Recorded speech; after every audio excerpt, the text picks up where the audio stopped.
નમસ્કાર. ગુજરાત રાજ્યની અંદર ફરી એકવાર નવી સિસ્ટમ અંગે મહત્વપૂર્ણ આગાહી કરવામાં આવી છે. હવે 2023 પૂરું થવાની આરે છે અને 2024 શરૂ થવા જઈ રહેલું છે, જે પહેલા જ આંબાલાલ પટેલ દ્વારા રાજ્યની અંદર ફરી એકવાર કમોસમી વરસાદ અંગે મહત્વપૂર્ણ આગાહી કરવામાં આવી છે. બંગાળની ખાડીના વિસ્તારોની અંદર અને અરબ સાગરના દરિયામાં બે નવી સિસ્ટમો બનતી જોવા મળી છે અને આ સિસ્ટમોની અસરોના ભાગરૂપે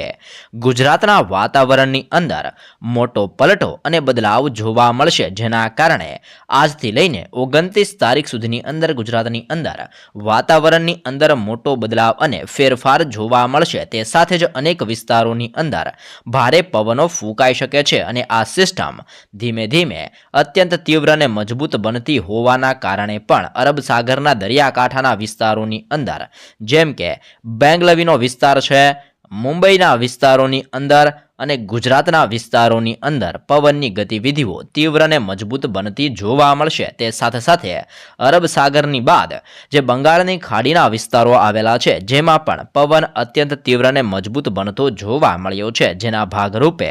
ભુવનેશ્વરના વિસ્તારોમાં, વિશાખાપટ્ટનમનો વિસ્તાર, હૈદરાબાદનો વિસ્તાર સાથે જ બેંગલુરુ અને મદુરાઈના વિસ્તારોની અંદર પણ ભારે પવન ફૂંકાઈ શકે છે અને બે નવી સિસ્ટમો, એક અરબ સાગરમાં અને એક બંગાળની ખાડીની અંદર, આમ આ બે અલગ અલગ નવી સિસ્ટમો બનતી જોવા મળી છે, જે આવનાર દિવસોની અંદર અત્યંત તીવ્ર અને ભયંકર સિસ્ટમો બનેલી જોવા મળશે અને આ બંને સિસ્ટમોની અસરોના કારણે પણ ગુજરાતના વાતાવરણની અંદર મોટો પલટોને બદલાવ જોવા મળશે, જેના કારણે રાજ્યમાં ફરી એકવાર માવઠા સ્વરૂપીય વરસાદી માહોલ જોવા મળી શકે છે, જેવી પણ આગાહી કરવામાં આવી છે. અને ગુજરાતની અંદર કાલે પણ વાતાવરણની અંદર મોટો બદલાવ જોવા મળ્યો હતો, જેમાં પણ ખાસ કરીને કચ્છના વિસ્તારની અંદર અને દેવભૂમિ દ્વારકાના વિસ્તારોની અંદર છૂટો છવાયો તો ક્યાંક ઝાપટા સ્વરૂપીય વરસાદી માહોલ ગુજરાતની અંદર જોવા મળ્યો છે અને હજી પણ આવનાર દિવસોને લઈને પણ ગુજરાત માટે મહત્વપૂર્ણ આગાહી કરવામાં આવી છે, કારણ કે અરબ સાગરની સિસ્ટમનું જોર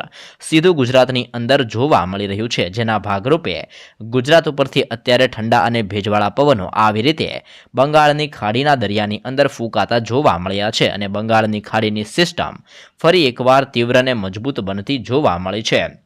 અરબ સાગરની સાથે સાથે બંગાળની ખાડીની સિસ્ટમનું પણ જોર વધતું જોવા મળ્યું છે, જેના કારણે પવનની ગતિવિધિઓ તીવ્ર અને મજબૂત બનતી જોવા મળી છે, જેના ભાગરૂપે અરબ સાગર અને બંગાળની ખાડીની અંદર પવનની ગતિવિધિઓ 80 કિલોમીટરથી લઈને 90 કિલોમીટર પ્રતિ કલાકની ઝડપે ભારે પવન પણ બંગાળની ખાડી અને અરબ સાગરના વિસ્તારોની અંદર ભારે પવન ફૂંકાતો જોવા મળ્યો છે અને હવે આ લો પ્રેશર એરિયા છે, જે ધીમે ધીમે વધુ પ્રમાણની અંદર મજબૂત બનતું પણ જોવા મળી રહ્યું છે, જેના ભાગરૂપે ગુજરાતની અંદર ફરી એકવાર આવનાર દિવસોની અંદર પવનની ગતિવિધિઓ સાથે ગુજરાતની અંદર છૂટાછવાયા વિસ્તારોની અંદર, ગુજરાતના જુદા જુદા જિલ્લાઓની અંદર પણ ક્યાંક ધીમો તો ક્યાંક હળવો વરસાદીય માહોલ જોવા મળશે, જેના કારણે 29 તારીખ સુધી વાતાવરણની અંદર મોટો પલટો અને બદલાવ ગુજરાતની અંદર આવી શકે છે, જે બાદ ગુજરાતની અંદર 1 જાન્યુઆરીથી લઈને 6 જાન્યુઆરી સુધી એટલે કે 2024ની શરૂઆતની સાથે જ ગુજરાતની અંદર ફરી એકવાર કમોસમી વરસાદ, માવઠા સ્વરૂપીય વરસાદીય માહોલ 2024ની શરૂઆતની સાથે ગુજરાતની અંદર જોવા મળી શકે છે, જેવી પણ મહત્વપૂર્ણ આગાહી કરવામાં આવી છે, જેના ભાગરૂપે ગુજરાતની અંદર વિસ્તારો પ્રમાણે જો સવિસ્તાર માહિતી મેળવીએ તો સૌરાષ્ટ્રની અંદર ભાવનગર, અમરેલી, ગીર સોમનાથ, જૂનાગઢ, પોરબંદર, દેવભૂમિ દ્વારકાનો વિસ્તાર સાથે જ જામનગરનો વિસ્તાર, મોરબી, સુરેન્દ્રનગર, બોટાદ અને રાજકોટના વિસ્તારોની અંદર અત્યંત તીવ્ર અને ભારે પવનો ફૂંકાઈ શકે છે અને પવનની સાથે સૌરાષ્ટ્રની અંદર પણ ધીમો ને હળવો વરસાદી માહોલ આવનાર દિવસોની અંદર જોવા મળશે. સાથે જ કચ્છની અંદર ખાવડ, ગાંધીધામ અને નળિયા વિસ્તારોની અંદર પણ ભારે પવનની ગતિવિધિઓ સાથે વેસ્ટર્ન ડિસ્ટર્બન્સની અસરના કારણે કચ્છની અંદર પણ છૂટો છવાયો તો ધીમો વરસાદી માહોલ પડી શકે છે. એ સાથે જ ઉત્તર ગુજરાતના જિલ્લાઓ જેમાં બનાસકાંઠા, સાબરકાંઠા, અરવલ્લી, પાટણ, મહેસાણા અને ગાંધીનગરની અંદર પણ અત્યંત તીવ્ર અને ભારે પવન ફૂંકાતા જોવા મળશે. તે સાથે સાથે મધ્ય ગુજરાતના વિસ્તારોની અંદર પણ આ પવનની તીવ્ર અને ભારે અસર જોવા મળી શકે છે, જેના ભાગરૂપે મધ્ય ગુજરાતની અંદર અહેમદાબાદ, આણંદ, વડોદરા, દાહોદ, છોટાઉદેપુર આદિપુર, ખેડા, પંચમહાલ અને મહીસાગરના જિલ્લાઓની અંદર પણ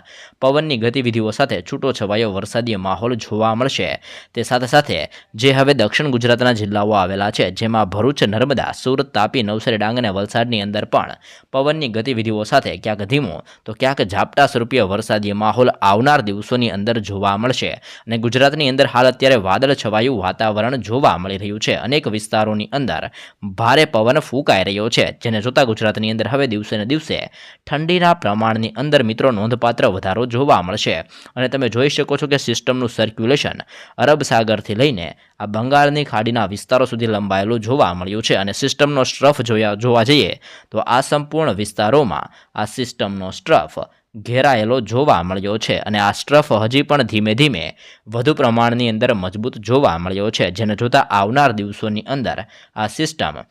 વધુ પ્રમાણની અંદર ઘાતક બનીને અરબ સાગરની અંદર એક નવી સિસ્ટમ, એક નવું વાવાઝોડું પણ આવનાર દિવસોની અંદર આ નવી સિસ્ટમ વાવાઝોડાની અંદર પરિવર્તિત થઈ શકે છે, જેના ભાગરૂપે ફરી એકવાર આવનાર દિવસોની અંદર ગુજરાતની અંદર સારા એવા વરસાદ અંગે મહત્વપૂર્ણ આગાહી કરવામાં આવી છે। જે બાદ આ સિસ્ટમ અરબ સાગરની અંદર ધીમે ધીમે આવી રીતે આગળ વધશે અને ગુજરાતના વિસ્તારોની અંદર ભારે વરસાદી માહોલ આવનાર દિવસોને અંદર લઈને આવી શકે છે, જેવી પણ મહત્વપૂર્ણ આગાહી કરવામાં આવી રહી છે। તો વરસાદ તેમજ વાવાઝોડા અંગે આવી અવનવી માહિતી સૌપ્રથમ મેળવવા માટે ચેનલમાં નવા છો તો અત્યારે જ લાઈવ ગુજરાત સમાચાર યુટ્યુબ ચેનલને જરૂરથી સબસ્ક્રાઇબ કરી લેજો।